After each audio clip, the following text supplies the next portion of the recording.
السلام عليكم ورحمة الله وبركاته. بسم الله الرحمن الرحيم. إن الحمد لله والصلاة والسلام على رسول الله وعلى آله وأصحابه ومن تبعهم بإحسان إلى يوم الدين. கண்ணியமிகு அல்லாஹுவின் நல்லடியார்களே, அல்லாஹுடைய பேருதவியால் இன்றைய வகுப்பில் நாம் பார்க்க இருக்கும் பாடம் நஹ்வு ஹயாத்தின் ஜௌஜியத்தின் சஈதா, மகிழ்ச்சியான திருமண வாழ்க்கையை நோக்கி. ஹுகூகு ஜௌஜி அலா ஜௌஜத்திஹி, ஒரு மனைவி கணவனுக்கு செய்ய வேண்டிய கடமைகளை கடந்த தொடரிலிருந்து நாம் பார்த்து வருகிறோம். கடந்த தொடரில் மனைவியாக உள்ளவங்க கணவன் ஊரில் இருக்கும்போது அவங்க அனுமதி இல்லாமல் நோன்பு நோற்பது கூடாது. இரண்டாவதாக, கணவன் படுக்கைக்காக தன் மனைவியை அழைக்கும்போது நான் வரமாட்டேன் என்று மறுப்பு தெரிவிப்பது கூடாது. சொல்லாலோ செயலாலோ வெறுக்கும் நிலையை கணவனிடத்திலே வெளிப்படுத்துவது கூடாது. மார்க்கம் சார்ந்த காரணம் இருந்தாலே தவிர, மார்க்கம் சொல்லக்கூடிய தங்கடம் சூழல் இருந்தாலே தவிர, மனைவியாக உள்ளவங்க கணவன் படுக்கைக்கு அழைக்கும் போது மறுப்பு தெரிவிக்க கூடாது. இதற்கான ஆதாரங்களை எல்லாம் கடந்த வகுப்பில் நாம் பார்த்தோம். மூன்றாவது செய்தியாக,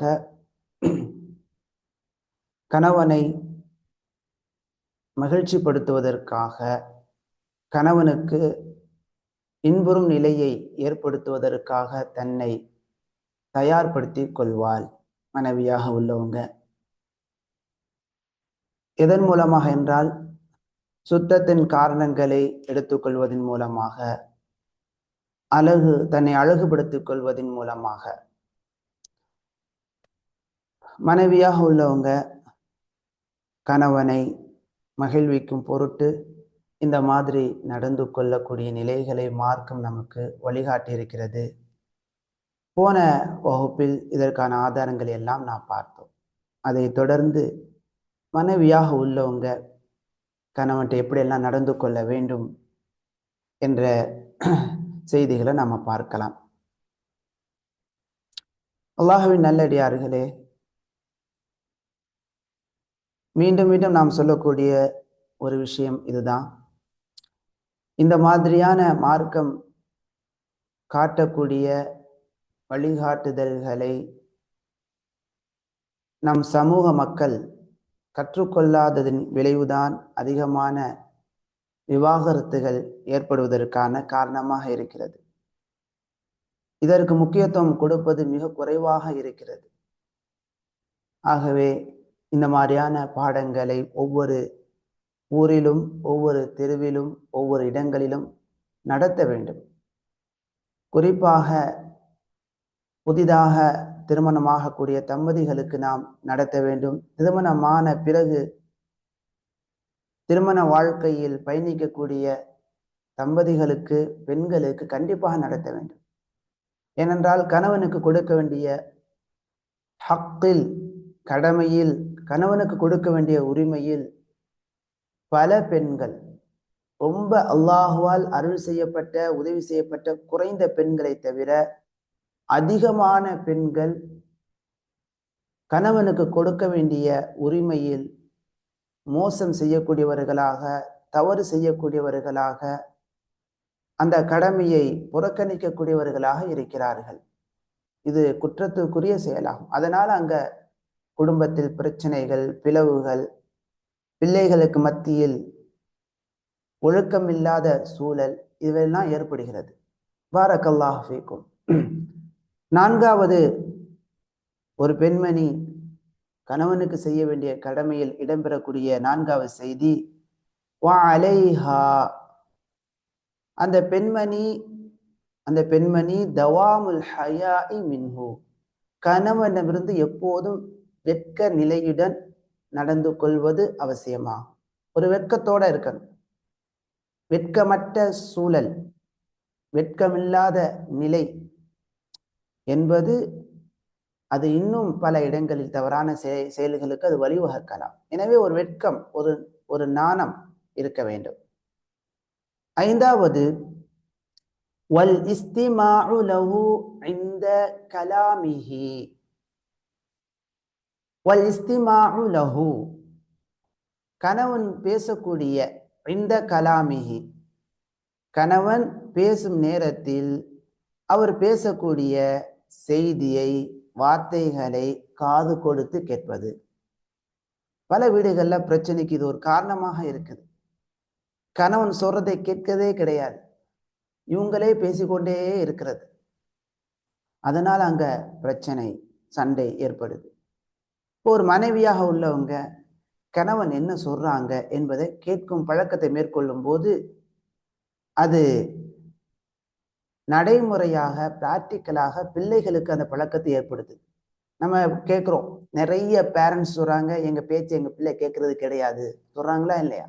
ஏன் கேட்கறது கிடையாதுன்னா, கணவன் சொல்றத அவங்க கேட்கறது கிடையாது, அல்லது மனைவி சொல்றத கணவர் கேட்கறதே கிடையாது. ரெண்டு பேத்துக்கு இடையில சண்டையும் கேட்காத நிலையும் யாரு பார்க்கிறா? பிள்ளைங்க பார்க்கிறாங்க. அதனால பிள்ளைங்களுக்கு அந்த பழக்கம் அப்படியே வந்து விடுகிறது. எனவே கணவன் சொல்வதை மனைவி கேட்கும், மதிப்பளிக்கும் அந்த பழக்கம் பிள்ளைகள் பெற்றோர்கள் சொல்லக்கூடிய விஷயங்களை கேட்டு நடப்பதற்கு உதவி செய்யும். பல விஷயங்களில் இது உதவி செய்யும். ஐந்தாவது விஷயம். ஆறாவது, சுப்ஹானல்லாஹ், இதெல்லாம் நம்ம பகுதியில காணப்படாத ஒண்ணுதான். இதெல்லாம் யாரு செய்யறான்னு தெரியல. அப்படி செய்யக்கூடிய சாலிஹான பெண்மணிகளுக்கு அல்லாஹ் இன்னும் அருள் செய்வானாக. பாடத்தில் கலந்து கொள்ளக்கூடிய, இன்னும் இந்த விஷயங்களை கேட்கக்கூடிய மக்களுக்கு, இந்த பெண்களுக்கு, தாய்மார்களுக்கு இந்த செய்தியை கடைபிடிக்க அல்லாஹ் அருள் செய்வானா. வல் கியாமு இன்த குதூமிஹி, கணவன் வரும்போது ஃபர்ஹன், மகிழ்ச்சியோடு எழுந்து நிற்பது. யார் இப்படிலாம் செய்யறா? இன்னைக்கு பார்க்கிறோம், கணவன் வீட்டுக்கு வந்தா நாடகத்தை பார்த்து கொண்டு இருக்கக்கூடிய பெண்கள் தான் அதிகம். அப்ப கணவன் வரும்போது வரவேற்காத தாய், பிள்ளைகள் வீட்டுக்கு வரும்போது வரவேற்காத தாய், எப்படி அந்த வீட்டுல ஒரு மகிழ்ச்சி ஏற்படும்? பார்க்கிறோமா இல்லையா? இப்ப கணவன் வரும்போது சந்தோஷத்துடன் எழுந்து நிக்கணும். அந்த அளவுக்கு கணவரும் நடக்கணும். பின்னால வருது, கணவரா உள்ளவரும் அவரும் என்னவா நடக்கணும்? ஒரு மனைவின் மீது இரக்கத்தோட, கருணையோட நடக்க வேண்டும். அவருக்கும் கடமைகள் இருக்குது, அது பின்னால வருது இன்ஷா அல்லாஹ். அப்ப கணவன் வீட்டுக்கு வரும்போது எழுந்து நிற்பது. வஸ்திக்பாலுஹு, அவரை வரவேற்பது. சுப்ஹானல்லாஹ், அரபுகள்கிட்ட காணப்படக்கூடிய விஷயம் நம்ம மக்கள்கிட்ட காணப்படல. உண்மையிலேயே அரபுகளோடு இங்க நம்ம ஒரு பயணத்தின் மூலமாக நமக்கு நிறைய விஷயங்கள் அல்லாஹ் கொடுக்குறான். அதுல ஒண்ணு கல்வி. அந்த கல்வியில நம்ம அரபு நாடுகளில் இங்க நம்ம வாழும்போது குர்ஆன் சுன்னாவின் அடிப்படையில் வாழக்கூடிய அந்த அரபுகளிடத்தில் குர்ஆன் சுன்னாவினுடைய தாக்கத்தை பார்க்க முடியுது. பணிவு, ஆசிரியராக உள்ளவங்க, கல்வியில் முதிர்ச்சி பெற்றவங்க மாணவர்களிடத்துல பணிவு காட்டுறாங்க. சின்ன சின்ன பிள்ளைகள்கிட்ட பணிவு காட்டுறாங்க. ஏன் தந்தையாக உள்ளவங்க பிள்ளைகிட்ட பணிவு காட்டுறாங்க, கணவராக உள்ளவங்க மனைவிட்ட பணிவு காட்டுறாங்க, மனைவியாக உள்ளவங்க கணவர்கிட்ட பணிவு காட்டுறாங்க. அது நமக்கு மனைவியாக உள்ளவங்க கணவர்கிட்ட பணிவு காட்டுறாங்க என்பது சரியா நமக்கு தெரியாது. ஆனா பொதுவான நிலையில எங்களிடம் பழகக்கூடிய நிலைகளை வைத்து நாம கணிக்கக்கூடிய ஒரு செய்தியா. அந்த அடிப்படையில நம்ம போறோம்னு சொன்ன வகுப்புக்கு போகும்போது, ஊர்ல இருந்து வர்றோம், வந்து புதிதாக வகுப்புக்கு போகும்போது ஷேக் ஃபௌசி இப்னு அப்துல்லா ஹஃபிதஹுல்லா எழுந்து நிக்கிறாங்க. அந்த ஒரு முஆனகா பண்ணி அந்த உச்சு கொட்டுறாங்க. அந்த முத்தம் விடுவதை போன்றான ஒரு சப்தம், கன்னமும் இணைந்து உச்சம் கொட்டக்கூடிய நிலைகள். உண்மையிலேயே இதே நிலை வீடுகள்லையும் மனைவிகளிடத்துல அந்த கணவர், அந்த மனைவி வீட்டுக்கு வரும்போது அந்த மனைவியாக உள்ளவங்க வேலை முடிச்சுட்டு வரக்கூடிய அந்த கணவரை வரவேற்று இருவரும் முஆனகா ஒரு முத்தமிட்டு கொண்டால் எவ்வளவு மகிழ்ச்சி அங்கு ஏற்படும். சுப்ஹானல்லாஹ். இதெல்லாம் யாருக்கு பிடிக்காத செயல் தெரியுமா? ஷைத்தானுக்கு பிடிக்காது. குடும்பம் சந்தோஷமா வாழ்ந்துட்டா அந்த இடத்துல மிக கோபமான நிலையில் இருக்கின்றான் யாரு? ஷைத்தான். சரி, அப்ப ஷைத்தானை கோபமூட்டக்கூடிய செயல் ரப்புக்கு மிகவும் விருப்பமான செயல். இவைகள் அனைத்தும் ரப்புக்கு விருப்பமான செயல். அல்லாஹும் அல்லாஹ்வுடைய தூதரும் இந்த செயலை விரும்புறாங்க. ஒரு மனைவி கணவன் வரும் சமயத்தில் மகிழ்ச்சியால் ஃபர்ஹன் சந்தோஷத்தால் எழுந்து நிற்பதும் அந்த கணவரை வரவேற்பதும் அது மனைவியின் மீது உண்டான கடமையாகும். அடுத்து 7வது விஷயம் மிக முக்கியமானது. இன்றைய அல்லாஹுடைய உதவியை பெற்ற பெண்களை தவிர அதிகமான பெண்கள் இந்த செயலை பின்பற்றுறாங்க. இந்த செயலை கைவிடணும், தூரமாகணும். அது என்ன? வல் இப்திஆது, தூரமாகுதல், அன் ஜமீஇ மா யுஸ்கிதுஹு, கணவனை கோவப்படுத்தக்கூடிய அனைத்து செயல்களை விட்டும் தூரமாக வேண்டும். பேச்சால், செயலால், சொல்லால். பார்க்கிறோமா இல்லையா? கணவனை எப்போது வந்தாலும் இன்சல்ட்டா பேசுறது, இன்சல்ட் பண்ற மாதிரி பேசுறது.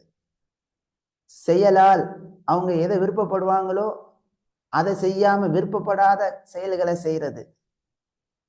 சொல்லால், செயலால், நடத்தையிலையும் எது கோவப்படுவாங்களோ அந்த மாதிரியான காரியங்களையே செய்யறது. இந்த மாதிரியான செயல்கள் இருந்து தவிர்த்து கொள்ள வேண்டும். அது அல்லாஹும் அல்லாஹ்வுடைய தூதர் விரும்புறாங்க. கணவனை கோவப்படுத்தக்கூடிய செயல்களை விட்டு என்ன செய்ய வேண்டும்? பெண்மணி மனைவியாக உள்ளவங்க தூரமாக விட வேண்டும். அடுத்து 8வது பாயிண்ட், வல் கியாமு மஅஹு இன்த குரூஜிஹி. யாருதான் இப்படிலாம் கடைபிடிக்கிறாங்கன்னு தெரியல, அல்லாஹு அலம். இப்போ உள்ள பெண்மணிகள் ரொம்ப தூரமான நிலையில் இருக்கிறாங்க இந்த மாதிரியான வழிகாட்டுதலை விட்டோம். ஆனா முன்னால இருந்தாங்க இந்த மாதிரி சாலிஹாத்தான பெண்மணிகள். நமக்கு முந்தைய அந்த ஜெனரேஷனில் வாழ்ந்த பெண்மணிகள், அவங்கெல்லாம் மாஷா அல்லாஹ் இந்த மாதிரியான பல விஷயங்களை பின்பற்றக்கூடியவங்களாக இருந்திருக்கிறாங்க. கணவன், அதனாலதான் கணவன் கருப்பாக இருந்தாலும் மனைவி வெள்ளையாக இருந்தாலும் கணவனை மதிக்கக்கூடிய நிலைகள்லாம் இருந்தது. அல்லது மனைவி கருப்பாக இருந்தாலும் அழகு இல்லாதவங்களாக இருந்தாலும் கணவன் மனைவியை மதிக்கக்கூடியவங்களாக இருந்தாங்க. ஏன்னா அந்த செய்தி ஊடகங்கள், பெண்களையும் ஆண்களையும் வழிகெடுக்கக்கூடிய சினிமாக்கள், நாடகங்கள் அப்ப கிடையாது. அதனால ஒரு ஆரோக்கியமான ஒரு சூழல் குடும்பத்துல காணப்பட்டது. இன்னைக்கு நாடகத்தின் மூலமாக, செய்திகள் மூலமாக, படங்கள் மூலமாக வேறொரு கலாச்சாரத்தை நோக்கி, தவறான நிம்மதியற்ற நிலையை நோக்கி மக்கள் சென்று கொண்டு இருக்கிறார்கள். அல்லாஹ் பாதுகாப்பானாக. அல்லாஹ் ஏற்படுத்தி இருக்கக்கூடிய அந்த நிஅமாவை சந்தோஷத்துடன் பொருத்தத்துடன் அணுகி சிறப்பாக வாழ பழகி கொள்ள வேண்டும், ஆணாக இருந்தாலும் பெண்ணாக இருந்தாலும். வல் கியாமு மஅஹு இன்த குரூஜிஹி, வல் கியாமு மஅஹு, கணவருடன் எழுந்து நிற்பது, இன்த குரூஜிஹி, அவர் வெளியேறும் சமயத்தில். வெளியேறும் போது அவங்க கணவர் கூட எழுந்து போய் ஒரு முத்தமிட்டு அனுப்புறது. இதெல்லாம் சில அல்லாஹுவால் அருள் செய்யப்பட்ட ரொம்ப நெருக்கமாக இருக்கக்கூடிய சாலிஹான ஆண்கள் பெண்களத்துல காணப்படுது. அல்ஹம்துலில்லாஹ். 9வது விஷயம், வஅர்து நஃப்ஸஹா அலைஹி இன்த நௌமிஹி, கணவன் தூங்கும் நேரத்தில் கணவனுக்கு தன்னை எடுத்து காட்டுவது. நான் இணைவதற்கு தயாராக இருக்கிறேன், சொல்லால் செயலால் எடுத்து காட்டுவது, தன்னுடைய அழகை எடுத்து காட்டுவது. வெறுப்பான நிலையில் அல்ல. நாம போன வகுப்பிற்கு கூட நமக்கு இந்த மாதிரி சில கவுன்சிலிங்காக வரும், சில பேர் கேட்டு வருவாங்க. அப்ப அந்த மனிதர் சொன்ன செய்தி என்ன? எனக்கு தேவை நிமித்தமாக இருக்கும்போது கூட மனைவி 3000 ரூபாய்கள் கொடுக்கவில்லை, 3000 ரூபாய் தான் கொடுக்குறாங்க மாத செலவினத்துக்கு என்ற காரணத்தினால் என்னை உதைக்கக்கூடிய நிலைகள் இருக்கிறது, என்ன செய்வது? அவங்க ஒரு சைக்கோ அப்படின்ட்டு அந்த இளைஞன் நம்மிடத்திலே முறையிடுகிறார். காரணம் என்ன அப்படின்னு சொன்னா, அந்த பெண்ணுக்கு இந்த மாதிரியான விஷயங்கள் பெற்றோர் மூலமாக, ஆசிரியர்கள் மூலமாக போதிக்கப்படவில்லை. காசு என்ற மாயம் ஏற்பட்டு விட்டது, ஒரு மாயை, பேராசை. அடுத்த வீட்டு பெண்ணு அவங்க கணவர் டீ வாங்கி கொடுத்துருக்குறாங்க, தங்கம் வாங்கி கொடுத்துருக்குறாங்க, அவங்க பிள்ளைகளை எல்லாம் பிரைவேட் ஸ்கூல்ல நல்ல ஸ்கூல்ல படிக்க வைக்கிறாங்க, நம்ம பிள்ளையை இவர் படிக்க வைக்கல, போங்க அப்படின்ட்டு என்ன செய்யறது? இறைவன் அளந்து கொடுத்த அந்த செல்வத்தை போதுமென்ற மனநிலையுடன் ஏற்று வாழ பழகாமல் பேராசை கொண்டு நிம்மதியான வாழ்க்கையை சிதைக்கக்கூடிய நிலைகளை பார்க்கிறோம். நிம்மதியை அவங்களாவே சிதைக்கிறாங்க. யாரு சிதைப்பது? அல்லாஹ் கொடுத்த நிம்மதியை அவங்கதான். எதன் மூலமாக? பேராசையின் மூலமாக. நிம்மதியை சிதைத்த பிறகு என்னவாகுன்னு சொன்னா, 2 பேர்ல ஒருவர் மனநோயாலே ஆயிடுறாங்க. பல இடங்களில் இந்த விஷயத்தை நான் சொல்லியிருப்பேன். மனநல மருத்துவர்கிட்ட நான் கேட்ட தகவல் அவங்க சொன்னாங்க, நேரடியாக சொன்னாங்க, டாக்டர் பெரியாலினின், இன்னைக்கு ஆண்கள் பெண்கள் அதுவும் இளம் வயதில் மனநோயாளிகளாக பாதிக்கப்படுவதற்கு காரணம் பேராசை. ஆணுக்கு பேராசை, இன்னொரு பெண் மீது உண்டான ஆசை, அல்லது பெண்ணுக்கு பேராசை, பொருளாதாரத்தின் மீது பேராசை, மற்ற பெண்களை பார்த்து அதே போல எங்க வீட்டு எனக்கு வேணும் என்று பேராசை. அதனால நிம்மதியை இழந்து மனநோயாளிகளாக மாறுகிறார்கள். அல்லாஹ் பாதுகாப்பான. அப்ப கணவனுக்கு கொடுக்க வேண்டிய இந்த ஹக்கை கொடுக்காமல் எட்டி உதைப்பது, அடிப்பது இதெல்லாம் நடக்குது. ஒருத்தர் சொன்னாங்க என்கிட்ட உஸ்தாத், நைட்டு என்னுடைய மனைவி என்னை அடிக்கிறாங்கன்னு சொல்றாரு. என்ன செய்ய? அல்லாஹ் உங்களுக்கு ஆஃபியத்தை கொடுப்பான,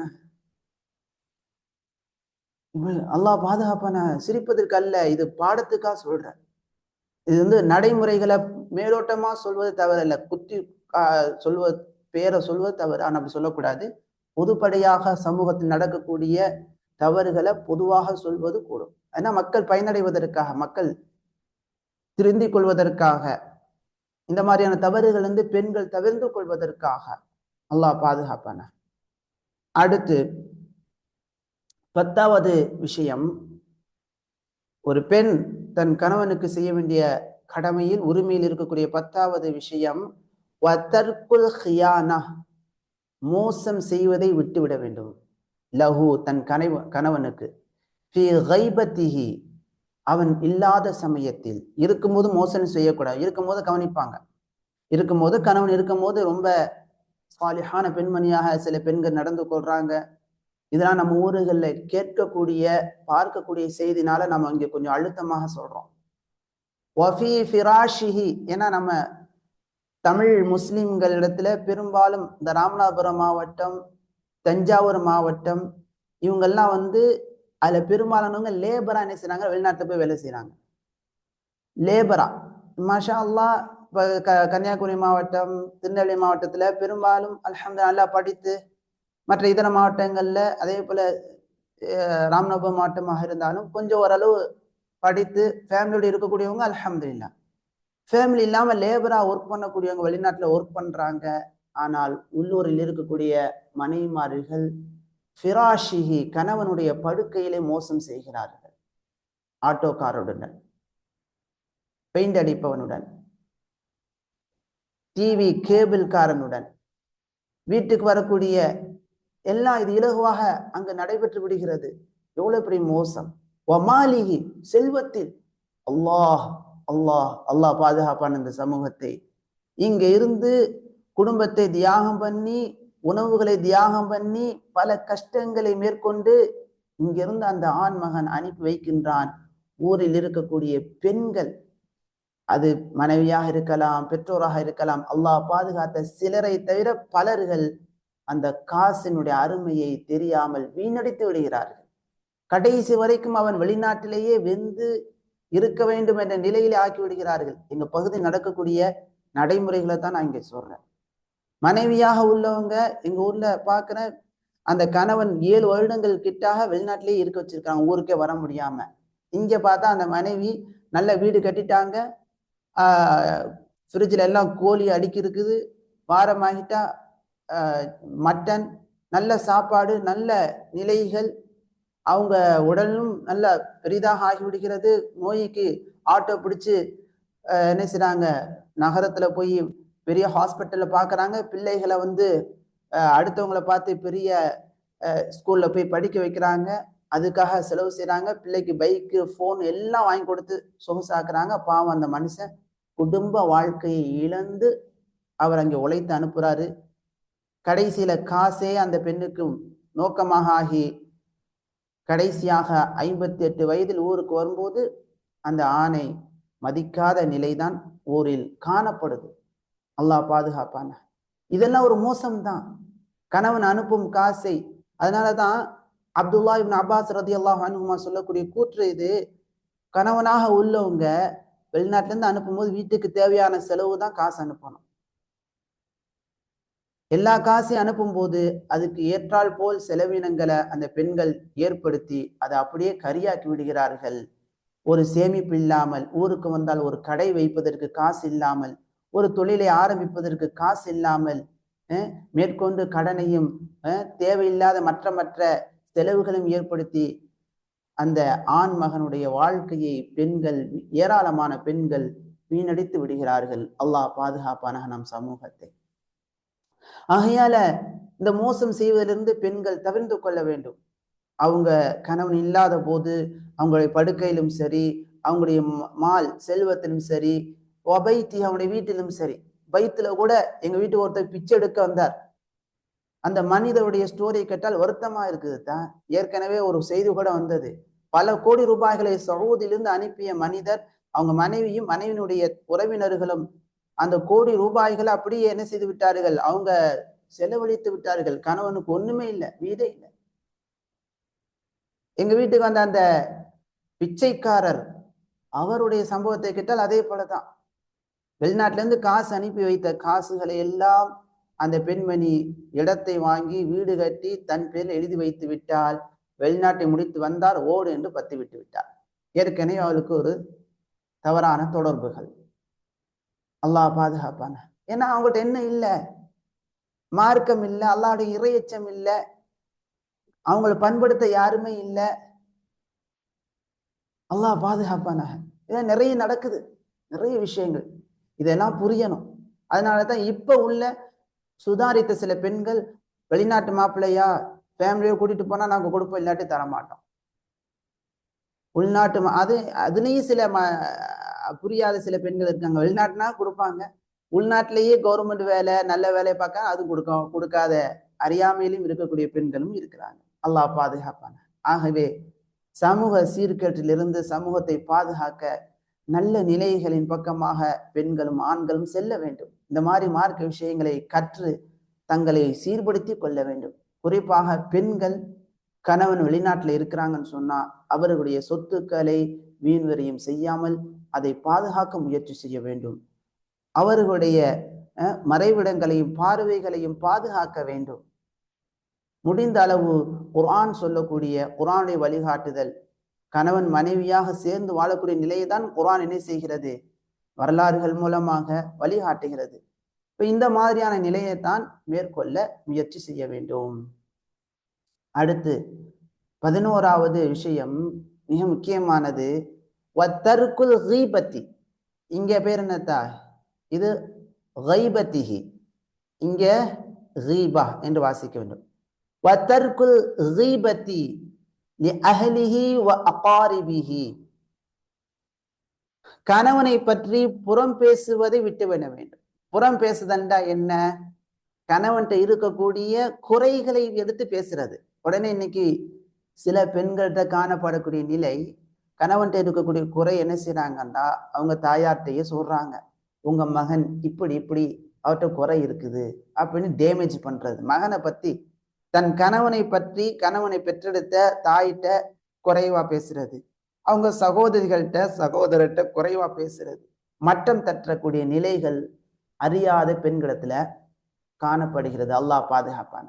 அகாரிபிஹி, கணவனுடைய குடும்பத்தாரிடத்துல கணவனை பற்றி புறம் பேசுவது, அவற்றை இருக்கக்கூடிய குறைகளை பேசுவது கூடாது, அதை விட்டுவிட வேண்டும். அது ஃபன்னு, சந்தோஷம் வேற. கணவன் இல்லாத போது கணவனுடைய சகோதரிகளோ அல்லது தாயோ இருக்கும்போது கணவனை பத்தி என்ன செய்யறது, கலாய்த்து ஃபன்னாக அவருடைய குறைகளை பற்றி பேசுவது, அது ஒரு ஃபன்னாக பேசுறாங்களாம். அல்லாஹ் பாதுகாப்பாங்க. உறவினர்கள்ட்ட அவர்கிட்ட இந்த குறை இருக்குது, அப்படி அப்படி இப்படின்னு அல்லாஹ் பாதுகாப்பானாக. இதெல்லாம் சாலிஹாத்தான பெண்களிடத்துல இருக்கக்கூடிய பண்பல்ல. எனவே ஒரு சாலிஹான பெண்மணி கணவனுடைய குடும்பத்தார்களிடத்திலோ அவங்க உம்மா சகோதரிகளிடத்திலோ அவரை பற்றியான குறைகளை, இருக்கும் குறைகளை பேசுவதை விட வேண்டும். அல்லாஹ் அருள் செய்கிறான். 13வது, இது மிக முக்கியமானது, பெரும்பாலான பெண்களிடத்துல காணப்படாத ஒண்ணும். ஏன்னா பெண்கள்கிட்ட என்ன கொஞ்சம் இருக்கு குணம், இறையச்சம் இல்லாத பெண்கள்கிட்ட இருக்குது. நாங்க மார்க்கத்தை கற்றுக்கொள்கிறோம் என்ற பெண்களிடத்திலும் காணப்படுது. குர்ஆன் சுன்னாவை நாங்க பின்பற்றோம் அப்படின்னு சொல்லுவாங்க. நாங்க எல்லாம் ஹிஜாப், எல்லாம் ஹிஜாப்லாம் இருக்கும். பெரிய வெளியில போகும்போது ஹிஜாப் இருக்கும். குர்ஆன் ஒரு பெற்றோரை நம்மகிட்ட வந்து புகார் சொன்னாங்க. என்ன உஸ்தாத், நீங்க எல்லாம் நடத்துறீங்க, ஓகே, பிள்ளைகள்லாம் வந்து என்ன தஜ்வீது அது வந்து இருக்குது, ஆனா அங்க செயல் இல்லையே அப்படி சொல்லிட்டாங்க. என்ன செய்ய, அல்லாஹ் அவங்களுக்கு அருள் செய்வானாக. நல்லது, பெற்றோர்கள் வந்து நம்மகிட்ட வந்து புகார் சொல்லும்போது தான் நாம நம்ம தவறுகளை சரி செய்ய முடியும். இப்படியே சொன்னாங்க, உங்க மாணவர்கள் மாணவியர்கள்ட்ட தஜ்வீத் இம்பார்ட்டன்ட், தஜ்வீத் அப்படி நல்லா ஓதுறாங்க, ஆனா செயல் இல்லையே அப்படின்னு சொல்லிட்டாங்க. அல்லாஹ் பாதுகாப்பானாக. மிக முக்கியமான இதை கொண்டு வரணும். ஆகவே குர்ஆன் கற்றுக்கொள்ளக்கூடிய, சுன்னாவை கற்றுக்கொள்ளக்கூடிய தாய்மார்கள், பெண்மணிகள், ஆண்கள் கண்டிப்பாக இந்த குர்ஆன் சுன்னாவினுடைய வழிகாட்டுதல்களை வாழ்க்கையில கொண்டு வரணும். என்னன்னு சொன்னா, இக்ராமு வாலிதைஹி, கணவனின் பெற்றோரை கண்ணியப்படுத்துதல். சுப்ஹானல்லாஹ். பார்க்கிறோம் நடைமுறை வாழ்க்கையில மார்க்கத்தை கற்றுக்கொண்ட ஆலிமா, ஊர்ல ஆலிமான்னு பேர் இருக்கும். மார்க்கத் ஆலிமான என்ன அர்த்தம் ஊர்ல? அவங்க வந்து 3 ஆண்டுகள் மதரசால போய் ஓதி ஆலிமான்னு பட்டம் பெற்றவங்க என்ற ஒரு நிலை இருக்கும். பார்த்தோம் சொன்னா அவங்களுடைய கணவருடைய பெற்றோர் உம்மா வாப்பா வந்தாங்கன்னா அதுக்கு மரியாதை இருக்காது. ஏதோ சமையற்கட்டில் உட்காந்துக்கிட்டு ஏதோ ஊற்றுற மாதிரி ஊற்றிக்கிட்டு இருப்பாங்க. ஆனா அதுவே அவங்க உம்மா வாப்பா வந்தாங்கண்டா பாத்தீங்கன்னா தடால் புடால்னு எல்லா வேலையும் எடுத்து, எல்லா சாப்பாடு எடுத்து, நல்ல ஒரு கவனிப்பு இருக்கும். பாருங்க, இது எவ்வளவு பெரிய ஒரு கீழ்நிலை, மட்டமான நிலை நம்ம சொல்லலாம், அநீதம் கூட சொல்லலாம். அஹ்லிஹி, கணவனுடைய குடும்பத்தாரை கண்ணியப்படுத்துதல். அகாரிபிஹி, கணவனுடைய உறவினர்களை கண்ணியப்படுத்துதல். தன்னுடைய உறவினர், தன்னுடைய அண்ணன், அக்கா, தங்கச்சி, தன்னுடைய உறவினர்கள் வந்தாங்கன்னா கண்டிப்பா அந்த பெண்மணி தயாரிப்பு தான். ஏன்னா அவங்க உறவினர் வந்துட்டாங்க.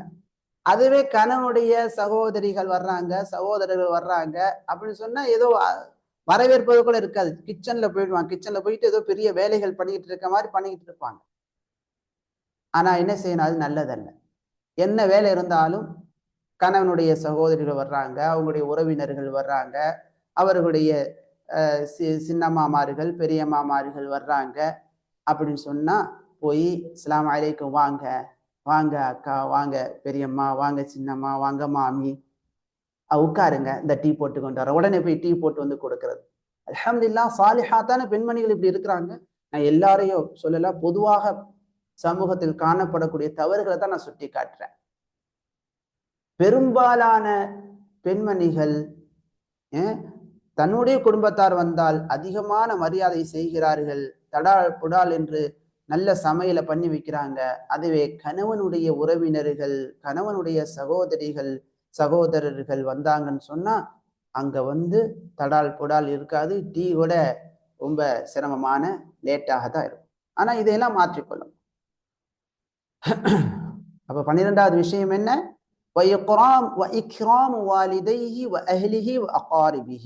கணவனுடைய பெற்றோரை கண்ணியப்படுத்துதல், கணவனுடைய குடும்பத்தினரை கண்ணியப்படுத்துதல், கணவனின் உறவினர்களை கண்ணியப்படுத்துதல். இங்க வந்து உறவினர்களை கண்ணியப்படுத்த சொல்லிட்டு என்ன செய்யக்கூடாது, கணவனுடைய சகோதரர்களுக்கு முன்னால வந்து பரிமாறுதல், அரைங்குறைமான கணவனுக்கு முன்னால் இருக்கக்கூடிய நிலையிலேயே அங்க அவங்கள போய் ஆண்கள் போய் பரிமாறிக்கிட்டு இருக்க, அங்கே கண்ணியத்தை பேண வேண்டும், மார்க்க வரம்பை பேண வேண்டும். பெண்களுக்கு முன்னால் அவங்கள வந்து வரவேற்று அவங்களுக்கு தலையில ஒரு முத்தமிட்டால மானக்கா பண்ணி உட்கார வைத்து அவங்கள கண்ணியப்படுத்துறது. சரிங்களா? ஏன்னா நம்ம மக்கள் இப்படித்தான், எதை செய்யணுமோ அதை விட்டுட்டு ஆண்களை போய் கவர் பண்ணக்கூடிய நிலையில போயிடக்கூடாது, அது தவறு. ஏன்னா அது நடக்குது நம்ம ஊர்கள்ல. நம்ம ஊர்கள்ல பாத்தீங்கன்னு சொன்னா, கணவன் வந்துட்டான்னு சொன்னா மனைவியினுடைய சகோதரிகள் சகஜமாக போய் அவங்க போய் பரிமாறுறாங்க. இன்னும் ஏன் அந்த சகோதரியுடைய கணவர் இல்லையா, அவர் தானே வந்து பரிமாறணும்.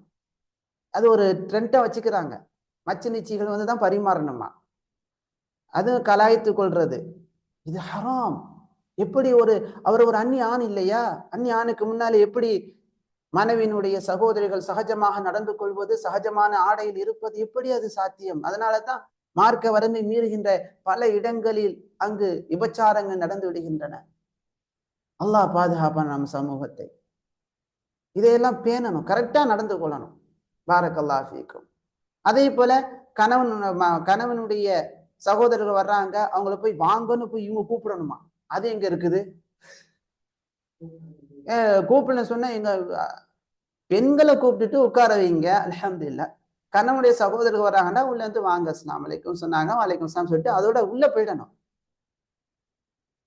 அவங்களுக்கு டீ போட்டு கணவரை கூப்பிட்டு, கணவர் இருந்தாங்க உங்க தம்பி வந்திருக்காங்க, டீயை போய் கொடுங்க, அந்த மாதிரி உபசரிக்கணும். அந்த மாதிரி செய்யணும். ஆனா என்ன செய்யக்கூடாது, கணவரை விட்டுட்டு நீங்களா போய்கிட்டு கணவனுடைய தம்பிமார்கள் வயசுக்கு வந்தவங்க பெரிய ஆளு, அவங்களுக்கு முன்னால போய் நம்ம பரிமாறி கொண்டு இருப்பது, வரம்பை மீறுவது நல்லதல்ல. அதெல்லாம் தவிர்க்கப்பட வேண்டியது. சின்ன பிள்ளையா இருக்காங்கன்னா பிரச்சனை இல்லை, சிறுவரா இருக்கிறாரு, பாதிப்பு ஏற்படாத நிலை அப்படின்னு சொன்னா அது பரவாயில்லை. ஆனா பாதிப்பு ஏற்படும் வயதுக்கு வந்த பெரியவங்களாக இருக்கிறாங்க அப்படின்னு சொன்னா அவாய்ட் பண்ணி கொள்ள வேண்டும். ஏன்னா எல்லா விஷயத்தையும் சொல்லும் போது எல்லாத்தையும் கவர் பண்ணி சொன்னாதான், இல்லைன்னு சொன்னா மக்களுக்கு புரியாது, தவறா எடுத்துக்கொள்றாங்க நிறைய விஷயங்கள். நேற்று கூட முந்தா நாள் கூட ஷேக் ஃபௌசி பின் அப்துல்லா ஹஃபிதஹுல்லாஹ் அவங்க கூட வந்து நாங்க டென்ட் அந்த நிகழ்ச்சியில போய் கலந்து கொண்டிருந்தோம். அப்போ ஒரு மாணவர் கேட்குறாங்க, ஷேக் இங்க நல்லா பர்து, குளிர் அதிகமா இருக்குது, தைமம் செஞ்சுக்கலாம் தானே ருஹ்ஸா அப்படின்னு சொன்னோம். ஷேக் வந்து அவங்களுடைய ஃபேஸ் கொஞ்சம் மாறிடுச்சு. மாறி சொல்லிட்டாங்க, லா கூடாது. அதாவது அதாவது அஹ்யானன் யஜூஸ், சில சமயங்கள்ல நமக்கு இக்கட்டான சூழல்கள்ல நம்ம அப்படியே ஃபாலோ பண்ணலாம். அதிகமா நம்ம வந்து சும்மா ருஹ்ஸா ருஹ்ஸான்னு சொல்லிட்டு ஃபாலோ பண்றது அது கூடாது அப்படின்னு அழகான முறையில எச்சரிக்கை செய்தார்கள். சுப்ஹானல்லாஹ். இந்த மாதிரி மார்க்கத்தை சரியான முறையில விளங்க வேண்டும். அல்லாஹ் தௌஃபீக் செய்வானாக. அடுத்து 13வது விஷயம், இதுவும் மிக முக்கியமானது. தர்கு தஸஹுதி, கோபம் கொள்வதை விட வேண்டும். பார்க்கிறோம், மார்க்கம் இல்லாத பல பெண்மணிகள் கணவனுக்கு முன்னால கோவப்பட்டு கத்துறாங்க. கணவனை நிக்க வச்சு என்ன செய்யறாங்க, கேள்வி கேட்கிறாங்க. எங்க போனீங்க, என்ன செஞ்சீங்க, ஏன் லேட்டு?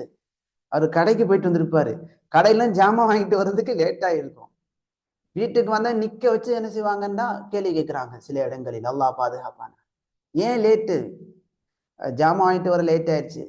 அதெல்லாம் இல்லை, கரெக்டான டயத்துக்கு வர வேண்டும் என்ற இந்த. ஆனா சில ஆண்கள் வந்து நண்பர்களுடன் அரட்டை அடிச்சுட்டு லேட்டா வருது, அதெல்லாம் தவறு, அதையெல்லாம் கண்டிக்கணும். உண்மையான ரீசன் இருந்தா அங்க என்ன செய்யக்கூடாது, கோவப்படக்கூடாது. அப்ப தேவையில்லாத கோபம் கொள்வதை தவிர்த்து கொள்ள வேண்டும். அவரை கோபப்படுத்தும் செயல்களை செய்யக்கூடாது. தபர்ரும், எரிச்சலூட்டும் செயல்களை விட வேண்டும். உச்சு கொட்டக்கூடிய செயல்களை விடணும். எப்ப பார்த்தாலும் எரிச்சலோட சும்மா இருங்க சு சு என்று இந்த மாதிரி சொல்றது. அதே போல போ உட்காரு வையி, இந்த மாதிரி ஒரு ஏளனமான வார்த்தைகள். அதுல இப்போ உள்ள புதிய தம்பதிகளுடைய ட்ரெண்ட் என்னவா இருக்குன்னு சொன்னா, வாடா போடான்னு பேசுறது. கணவனை வாடா அப்படி சொன்னா அவருக்கு வந்து சந்தோஷமா இருக்குதான். இவங்க வந்து அதே போல வாடா வாடி இந்த மாதிரி வார்த்தைகளை பயன்படுத்துறது. அல்லது போ வா வை உட்காருடி, அந்த மாதிரி உட்காருடா அல்ல உட்காரு, அந்த மாதிரி பேசுறது. அல்லாஹின் நல்லடியார்களே, அல்லாஹ் பயந்து கொள்ள வேண்டும். நீங்கள் அழகான வார்த்தைகளை பயன்படுத்தும் போதுதான் உங்களுடைய பிள்ளைகள் அழகான வார்த்தை பிரயோகத்தை கொண்டு வருவார்கள். நாம மற்றவங்கள்ட்ட மதிப்பை எதிர்பார்க்கிறோம், நம்ம வீட்டுல தான் மதிப்பு மரியாதையை நம்ம உருவாக்கி கொள்ள வேண்டும். ஆகவே இந்த மாதிரியான உச்சு கொட்டக்கூடிய நிலைகள், வெறுத்த நிலையில இருக்கிறது, வெறுப்பை காட்டுறது, 2-3 நாள் மூஞ்ச திருப்பிக்கிட்டு இருக்கிறது, சின்ன சின்ன விஷயங்களுக்காக பேசாமல் இருப்பது, கோபமாக இருப்பது, இதையெல்லாம் விட்டு விட வேண்டும். அதெல்லாம் விட்டுட்டோம் சொன்னா அங்க சந்தோஷமா நிலை ஏற்படும். இதுல இன்னும் ஒரு ஒரு ஷைத்தானியத்தான ஒரு வார்த்தை இருக்குது. வாழ்க்கைன்னு சொன்னாலே கொஞ்சம் சண்டை இருக்கணும், சந்தோஷம் இருக்கணும், ரெண்டுமே இருக்கணும். என்னப்பா இது? இது வேற மாதிரி சொல்லிக்கிறாங்க.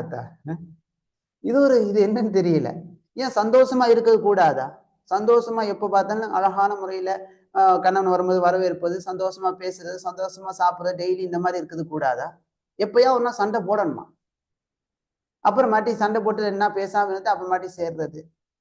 அதுக்காக அது அந்த அது அது வந்து தவறுன்னு சொல்ல வர. அந்த மாதிரி எப்பயா ஒரு சமயம் ஏற்படுன்னு சொன்னா அது இயல்பு. ஆனா அதை மாற்றிக்கொள்வது அஃபுதல். எது அஃபுதல்? எப்போதுமே சந்தோஷமாக இருக்க பழகி கொள்ள வேண்டும். பிள்ளைகளுக்கு இமாமா வஜஅல்னாலில் முத்தகீன இமாமா என்பதற்கு அறிஞர்கள் கூறக்கூடிய விளக்கங்கள் ஒரு விளக்கம் தான், பிள்ளைகளுக்கு முன்மாதிரிகளாக எங்களை நீ ஆக்கு. பிள்ளைகள் பார்க்க நான் வாழ்ந்தா எங்க உமா அப்பாப்புல நான் ஒரு நாள் சண்டை போட்டது பார்த்தது இல்லை. எங்க உமா வாப்பா மாஷா அல்லா, எங்க உமா வாப்பா எப்போதும் ஜோடியாவே இருப்பாங்க, ஜோடியாவே இருப்பாங்க, ஜோடியாவே தூங்குவாங்க, ஜோடியாவே இருப்பாங்க. சண்டை போற நான் பார்த்தது இல்லை. வாப்பாவுக்கு வேண்டியது கரெக்டா உமா செஞ்சு கொடுப்பாங்க. உம்மா வாப்பாவுக்கு தோதுவா நடந்து கொள்வாங்க, அனுசரிச்சு நடந்து கொள்வாங்க. அதே போல உம்மாவும் அவங்களும் ரொம்ப ஒரு சாலிஹான பெண்ணாக இருந்தாங்க என்று பிள்ளைகள் உங்களை பார்த்து முன்மாதிரிகளாக எடுக்கும் அளவிற்கு வாழணும். ஒவ்வொரு தம்பதிகளும் நினைச்சு பார்க்கணும், என்னுடைய பிள்ளைகளுக்கு நான் முன்மாதிரியான்னு பார்க்கணும். பாருங்க, அப்படியான வாழ்க்கையை நாம் அமைத்துக் கொள்ளணும்.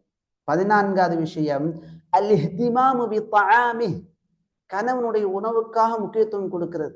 மாஷா அல்லாஹ், சில பெண்மணிகள் அப்படி இருக்காங்க, சில பெண்மணிகள் அப்படி இருப்பது கிடையாது.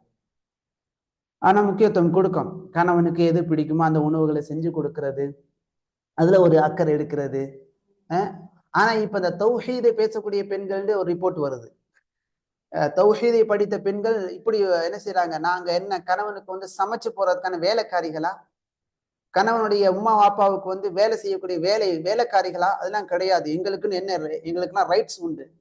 அந்த மாதிரி பேசிக்கொண்டு கணவனுக்கு சரியான உணவு சமைப்பதில் கவனம் எடுக்காத பெண்மணிகளும் இருக்கத்தான் செய்கிறார்கள். அல்லாஹ் பாதுகாப்பான. சாலிஹாத்தான பெண்மணிகள் அப்படி இருக்க மாட்டாங்க. பெண்ணியத்தை பேசக்கூடிய பெண்மணிகள் எங்களுக்கு எங்களுக்கு எங்களுக்கு ரைட்ஸ் உண்டு, அதனால வந்து ஃபெமினிசம்.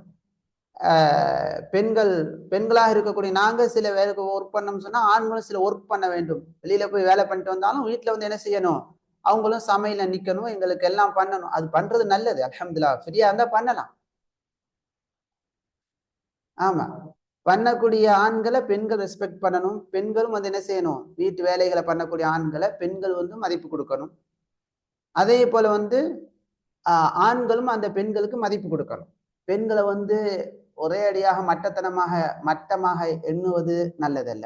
அப்படித்தான் இருக்கிறாங்க பெரும்பாலான ஆண்கள். நம்ம தமிழ் உலகத்துல பார்த்தோம்னு சொன்னா, ஆணுன்னு சொன்னாலே அவங்க பெற்றோரை என்ன செய்ய மாட்டாங்கன்னு சொன்னா, வந்திருக்கக்கூடிய மனைவியிட்ட சொல்லிடுவாங்க, அவருடைய ஆடை, அவருடைய எல்லாத்தையும் நீதமா துவைச்சு போடணும், நீ தான் சமைச்சு கொடுக்கணும், அவர் தட்டோட கழுக மாட்டாரு. அந்த மாதிரிதான் அந்த பிள்ளையை வளர்க்குறாங்க. ஆண் மகனுக்கு நம்ம இதை பற்றி ஒரு தொடர் நடத்த இருக்கிறோம். பெற்றோர் ஒரு தாயாக உள்ளவங்க மகளுக்கு எப்படி கக்கூஸ் கழுகுவதையும் பாத்திரம் கழுகுவதையும் சமைப்பதையும் கற்றுக் கொடுப்பது அவசியமோ, அதே போல மகனுக்கு சுத்தமா இருப்பதை கற்றுக் கொடுக்கணும், ட்ரெஸ் அணிவதை கற்றுக் கொடுக்கணும், வெட்க ஞானத்தை கற்றுக் கொடுக்கணும். அதை கற்றுக் கொடுக்கிறதே இல்லை. அந்த பிள்ளையை அப்படியே தலை விட்டுறாங்க. அவர் பாட்டுல அப்படியே வீட்டுல வந்து ஒரு அப்படியே இருக்கக்கூடிய அந்த நிலையிலேயே என்ன செஞ்சுறாங்கன்னு சொன்னா, கல்யாணம் பண்ண பிறகும் அப்படியே இருக்கிறாங்க. மற்ற பெண்கள் வந்தாலும் அவங்களுடைய உடல்களை காட்டிக்கொண்டே உட்கார்ந்துகிட்டு இருக்கிறாங்க. வெட்கம் என்பதே இல்லை. சில இடங்களை மனைவி சொல்றாங்க, உங்க மேலாடையை போட்டு உட்காருங்க, ஆளுக்கு வந்திருக்கான்னு சொல்ற அளவுக்கு அவங்க பெற்றோர்கள் அந்த ஆண் பையனை வந்து அந்த மேலாடை அணியாத நிலையிலேயே வளர்த்துடுறாங்க. தட்டு கழுவ தெரியாம வளர்த்துடுறாங்க. ஒரு ஒரு ஷூவை கூட, ஒரு துணியை கூட துவைக்க தெரியாத பையனா வளர்த்துறாங்க. ஒரு மடிச்சு வைக்க தெரியாத பையனா வளர்த்துறாங்க. அதனால எந்த இடத்துக்கு போனாலும் அவருக்கு சுத்த பத்தத்தை பேணவே தெரியல, கக்கூசுகளே தெரியல. பாதுகாப்பானாங்க. கல்யாணம் பண்ண பிறகு அந்த 2 பெண்மணிகளும், அந்த 2 தம்பதிகளும், அந்த பெண்ணுக்கும் இந்த காலகட்டத்துல படிப்புன்னு காட்டி பெரிய ஒரு எதையுமே கற்றுக் கொடுக்காம விட்டுறாங்களா? சமைக்கவும் தெரியாம போயிடுதா? அதனால அந்த பிள்ளைக்கு சமைக்கவும் தெரியல, பாத்ரூம் கழுகவும் தெரியல, பாத்திரங்களையும் கழுவ தெரியல. வீடு பார்த்தா ஒரே பாண்டையாவே இருக்குது. அல்லாஹ் பாதுகாப்பானாக. அப்ப அந்த பையனுக்கு ஒண்ணு தெரியல, வழிகாட்டுறதுக்கு பெற்றோர் இல்லைன்னு சொன்னா ரொம்ப அப்ப மாதிரி ரொம்ப அவங்க வந்து பாண்டை ஊழ குடும்பம்னு சொல்லக்கூடிய அந்த நிலையிலே இருந்துட்டு அப்புறமாட்டி அப்படியே போகக்கூடிய நிலைகள்லாம் இருக்கு. ஆனா இதெல்லாம் பெற்றோர்கள் கற்றுக் கொடுக்கணும். அப்போ ஒரு பெண்ணாக உள்ளவங்க திருமணத்துக்கு முன்பாக என்ன செய்யணும்? நல்ல சமையலை கற்றுக்கொள்ள வேண்டும். நல்ல ஜூஸ் போட கற்றுக்கொள்ளணும்.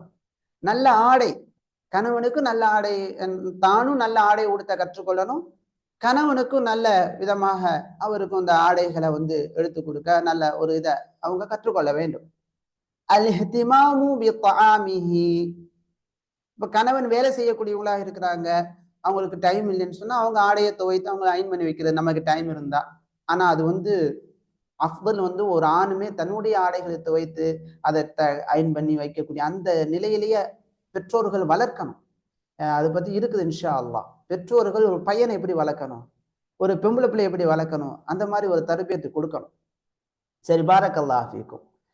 ஒரு பெண்ணாக உள்ளவங்க தன் கணவனுடைய உணவுக்கு முக்கியத்துவம் கொடுக்க வேண்டும். அல் இஹ்திமாம், முக்கியத்துவம் கொடுத்தல்.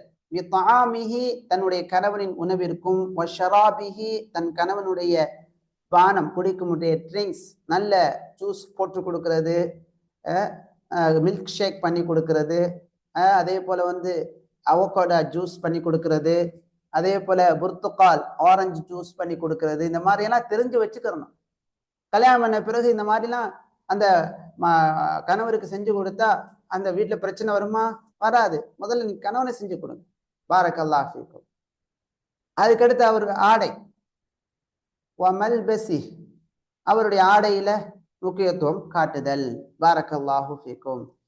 இன்ஷா அல்லாஹ் அடுத்த வகுப்புல வந்து கணவன் மனைவிக்கு செய்ய வேண்டிய கடமைகள் என்னென்ன அதை பற்றி பார்ப்போம். சரி, இதோட இந்த தொடர் முடியுது. ஒரு 10 நிமிடம் மட்டும் ஷேக் ஃபௌசி இப்னு அப்துல்லா ஹஃபிதஹுல்லாவுடைய ஒரு சிறிய ஒரு தொடரை நம்ம பார்ப்போம்.